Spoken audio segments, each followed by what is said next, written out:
the ability to motivate ourselves is a very good ability to have. And it is also true that nobody else can motivate you. You know, other people can create an environment in which you can feel motivated, or they can bring out the best in you, but ultimately, motivation is something that you can only do for yourself. And so these are some thoughts around self-motivation that I've put together for you. To ask ourselves, why should we motivate ourselves? Now, Bob Proctor said, change is constant and inevitable, but personal growth is a choice.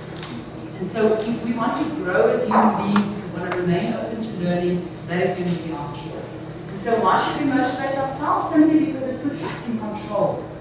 And we often need, as we were talking about earlier when we discussed excellence and perfection, we often need to control things in our lives, to feel like we are in control, because there's so many things in our lives that feel outside of our control.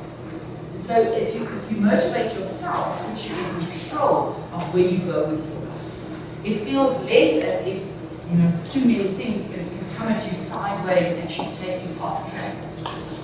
It also lessens your stress, because the more you feel in control, the less stressed you feel. And it also makes you feel better about yourself.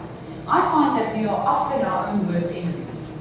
We are often our own worst judges.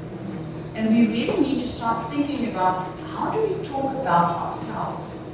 We're often very good at saying what we're not good at.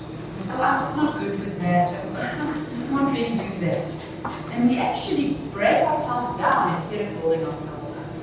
Now, a friend of mine is a grandmother, and he says she gets up every morning, and she says to nobody at her age tells her that she's beautiful anymore. So what she does is she gets dressed, and she puts up all her makeup, and then she stands in front of the mirror, and she says to herself, Anna, you're a beautiful woman. And sometimes we need that. Sometimes we need to be able to stand in front of our own mirrors and say to ourselves, you are gorgeous and talented and fabulous.